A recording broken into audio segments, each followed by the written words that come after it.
Welcome to the Authority File, the podcast where you'll hear conversations with academic librarians, technologists, researchers, and authors whose work is laying the foundation for higher education's future. I'm Bill Mickey, your host and the editorial director at Choice.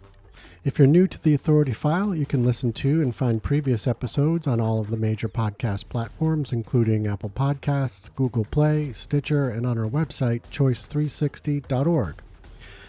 Academic libraries are changing, there's no doubt about that. Space, access, and formats are being redefined.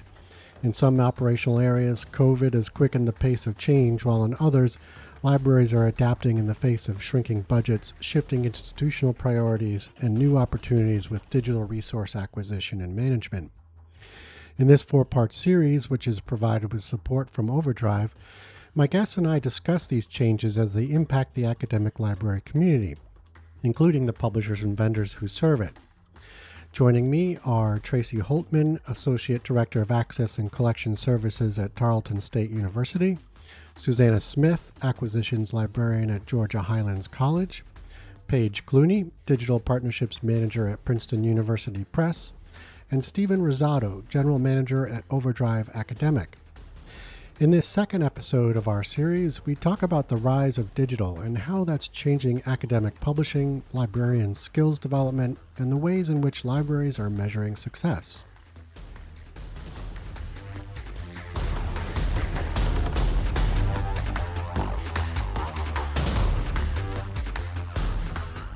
So Paige, going back to you, your position at Princeton University Press is a brand new one, correct?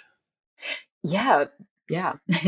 Is it? And it's basically built to support digital initiatives. Can you talk about the factors that led to that position's creation and what it might represent for the press and its customer and partner strategies going forward? Yeah, the digital team at Princeton is evolving and kind of has a new form now.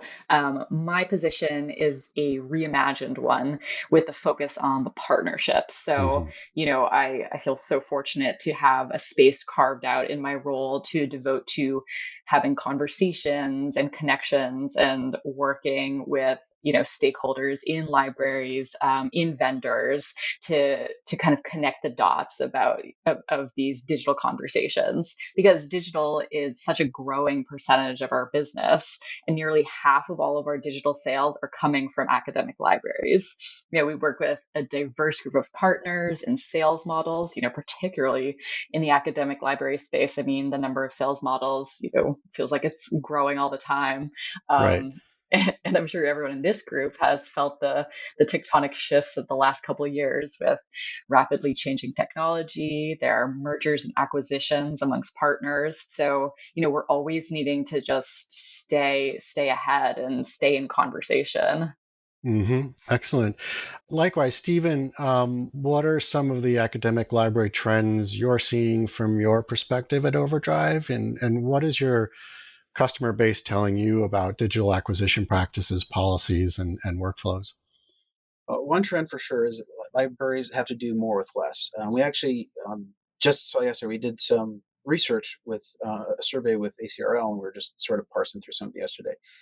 I think something like 70% of the libraries are expecting budget decreases in the Mm. coming year, and yet like 70% are expecting to have to add digital services. So they're having to do more with less, which librarians are always good at. But that jumps out to me. I mean, that's one thing that kept OverDrive as a compelling resource. There's a lot of content that we offer.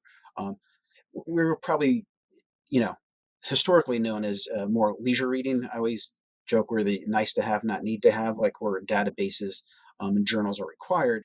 OverDrive is always more the leisure reading, but we've increasingly added a lot of academic content.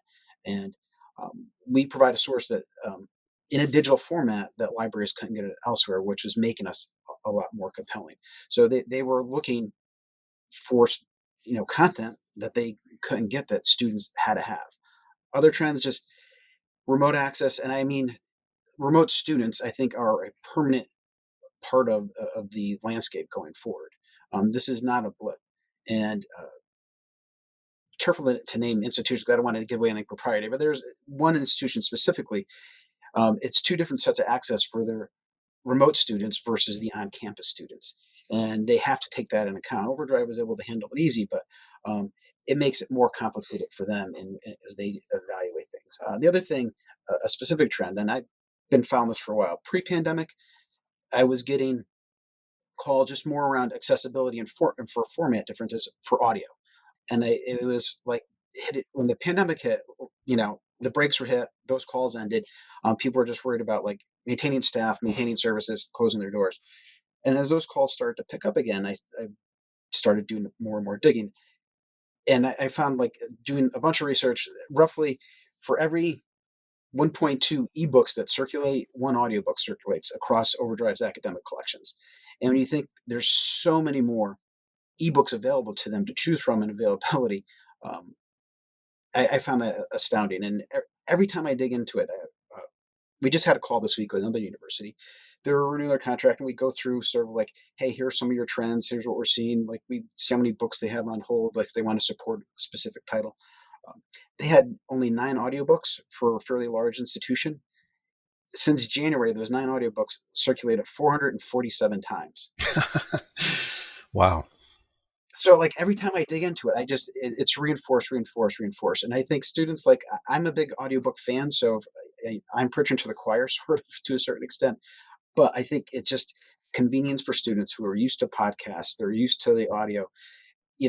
It's just convenient for them for any reading they can get done. And even if it's leisure reading, the audio format is just, I think that it's going to continue unabated. Yep. Yeah, I'm seeing an awful lot of concurring going on here. So I want to just open that up to, Tracy, do you want to make any comments? About 2/3 of our requests lately have been for audiobooks. And I was very surprised when I got a request for an agricultural textbook to be an audiobook. I'm like, where would I even get that? Right. But they're definitely wanting audio. Mm-hmm. Susanna? And we use OverDrive. You were saying there's a difference between the public library and the academic library, but we really push our OverDrive collection as being our popular reading collection. At a 2-year college access institution, a lot of students need help with their reading skills, and popular reading, young adult fiction, that's a gateway drug. I mean, you get them in there, you get them reading, and then their reading skills improve. And then when they start to address their academic reading, they're a little bit better at it because they've been reading for fun. And I can't, even in the academic world, reading for fun is so important. Yeah.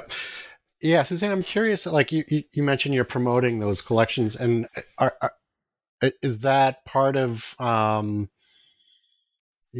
they being included in a syllabus, or are you just kind of promoting those as sort of there for whenever a student?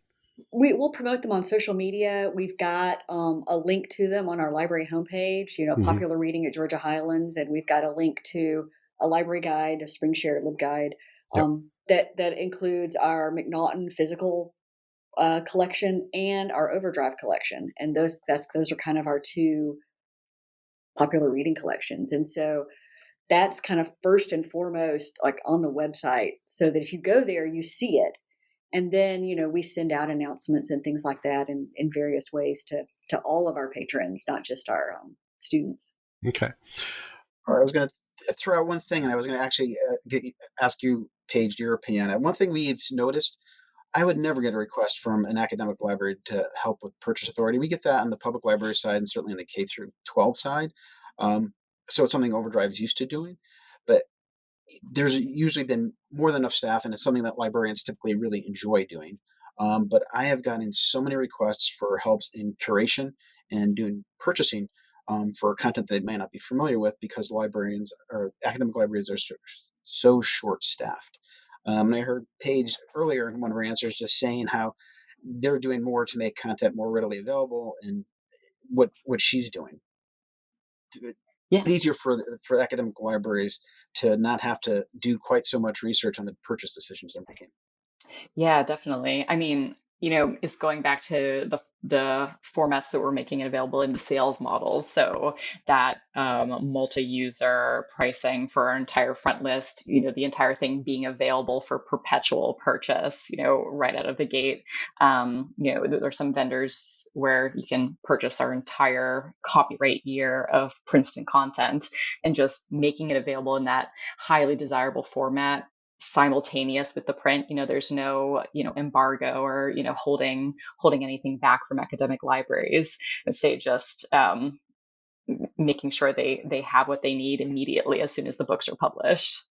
And I was so interested in hearing about this audio conversation because Princeton has its own audio imprint and primarily focusing on our trade year titles. But, this question of how do you get audiobooks into the academic library space for truly for the learning purposes and not just pleasure listening. They might have their ebook access and their audio book access and kind of be switching back and forth between them, in their busy lives. So, it's been great to hear that feedback as we expand our audiobook program. So, Paige, are you looking at that specifically and making some of the more scholarly titles available as audio? So we have a curator of audio who is newly hired at Princeton, and she is, taking a look at some of our backlist titles that would be a great candidates for audio, and we license audio content to recorded books, but also just producing some of our own in-house every year. Yeah, I was going to ask a controversial question, both for Paige and for Susanna and Tracy. I think AI machine read audio is going to become a reality sooner than later. It's like trying to hold back digital or anything else. I just, as librarians, as far as purchasing that, because there's just books that you can never produce in a traditional audio format that would be perfectly acceptable, and that your agriculture book, I think, would be a perfect candidate. And I think of scores of catalogs that could be made for a really reasonable sum, would make all kinds of content available. Anyways, whoever wants to tackle it first, whether your feel on purchase AI and Paige, and like where you guys are in like creating it. What I'd love to see is even a stronger improvement in integration between screen readers and ebooks, because then that would solve the problem. The publisher wouldn't have to create the content if you've got a solid screen reader, both for accessibility or just for someone who wants to hear it instead of read it. Having that AI be really strong. I mean, screen readers can struggle with ebooks sometimes if the technologies don't talk to each other as well as they should. So that's what I'd really love to see. I could comment on that. Publishers are actually remarkably general in making that, because we service a number of libraries from the Library of Congress, and I for lack of a better term, they provide the service up into Canada. There's two large library systems that they purchase the content from OverDrive and convert it to an accessible format. But the publishers waive a ton of those rights. But the user base, because it does compete with them, it does cost publishers the ability to sell that in the audio format. Is that as worrisome on the academic side, Paige? I can't really speak to AI and audio. I know that Princeton, spends a lot of time in these really nicely produced audiobooks with well-known narrators, and it's more about the overall experience of the audiobook. But definitely be monitoring trends around, just getting the content more synced with a reader, which is great for accessibility, which is another piece we're always looking at in digital as well. Mm-hmm. Excellent. So Tracy and Susanna, I wanted to circle back to you. We've heard a few times now about doing more with less. So I'm curious to see, based on a lot of the things that both of you have been in your libraries have been working on in the last few years, how skills might be changing to accommodate the digital focus across your services and workflows. Are you creating new positions? If so, what are they? But if not, maybe if not, then what new skills are the staff needing to learn, and how are talents being redirected? I'll start. Right Sure. now, we have 9 vacant positions that we're having a hard time filling. Wow. Okay. So we're way understaffed. But one thing we are seeing with the shift to digital is Susanna mentioned earlier, we've created a lot of online resources, videos. So we have librarians now who are turning into movie producers, who are learning software such as Premiere and all kinds of Adobe products to create really great videos. We also have I guess, position that we're creating for an assessment librarian because we need people to count all of the usage, the online access, the web page usage, and all of that. So, an assessment librarian is one of our great needs so we can see how we're doing in the online environment. Yeah, I kind of, we have 2 vacant positions right now, but they're people who have left, and so we're just rehiring. So our staff has as a whole shrunk for permanent positions. But Georgia Highlands was our courses were already 40% online before the pandemic. Mm-hmm. So we were already really well placed and well positioned to meet the need of going fully online. So I don't feel like that we had to like suddenly shift gears. Right. I have a friend who works at another large institution, not in our state, and she had her faculty calling me to help with how to use Zoom because they'd never touched it before, and where Highlands had already been using it for 2 years. So I feel like that we were in a really strong place as the library because we already were really comfortable producing online content. We certainly ramped that up, and there may have been 4 of us creating online content that suddenly everybody got on the online content creation wagon, and that was great because that means we could produce a whole lot of stuff quickly. One of the things we did start doing is because I'm an instructional designer, I had a good relationship with our Center for Teaching and Learning. Mm-hmm. And I got on board doing faculty training, and which brought some of the other librarians on board with faculty training. And that's not something that we had ever done before. And so we did, for those faculty who hadn't been online, we did, Zoom content and how to work that kind of stuff and how to build online modules for the faculty. And that, I think, we are faculty at Highlands, but I think that brought us more awareness to the teaching faculty that, oh, the librarians are also faculty and they are involved in educating our students. Right. I was going to ask you, follow up to that, what some of the ancillary benefits were to working more often and more closely with faculty. It was great. We actually just received the ability to get tenure and promotion. Oh. And I think that doing that work during the pandemic helped faculty to see that benefit for us as well as for them. Mm-hmm. So, it's like librarians with tenure is a fantastic new thing for us. Yeah, absolutely.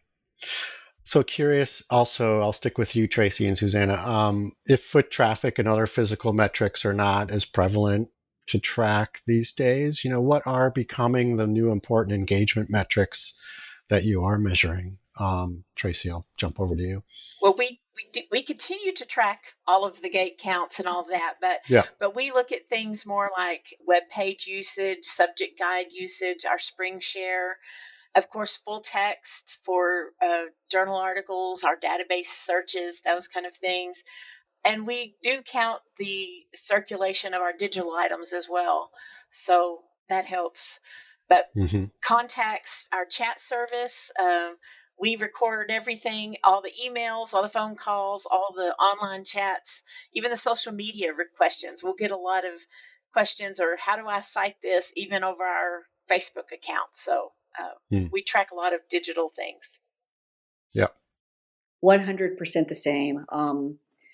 I feel like that doing the usage and website hits and all the reference and all of the varieties of forms that these come in, I don't think we've ever as a library been able to capture that well even before the pandemic, but I think it's becoming even more important now because as the universities are looking, where can we cut? We're more and more feel like that we're really need to have data to prove our worth and to encourage them to keep funding us. Yeah, no, you're absolutely right. I was going to ask, what are some the ways you're communicating with administration in terms of engagement metrics or anything else really that support your, that value proposition? We're actually, we have a lot of pretty graphs and charts, lots and lots of pretty graphs and charts. We're trying to do it so they say, this is what we were doing 2 years ago. This is what we're doing this year. This is what we're doing, to track that so that they can see a visual of activity, whatever the activity is. Mm-hmm. We try to do a lot of kind of data dictionary stuff. This is what this means when we say this. This is what it is practically. Mm-hmm. And, we even spent a good bit of time building an ROI document, return on investment, saying, okay, so we have study rooms. If the students used a study room this many times, if they were to go out to one of those, commercial rent-a-room areas, which we have some, this is how much money we've saved our students by providing it here. Yeah. And, that took us weeks to build all that data, but we're like, look, so for every $1 you spend with the library, we're returning $6 on your investment. And it's not perfect. It's not mm-hmm. fully apples to apples, but it's a hard number that like our chief financial officer can look at and go, oh, yep. Okay, that makes sense. That's fantastic to hear. I love that.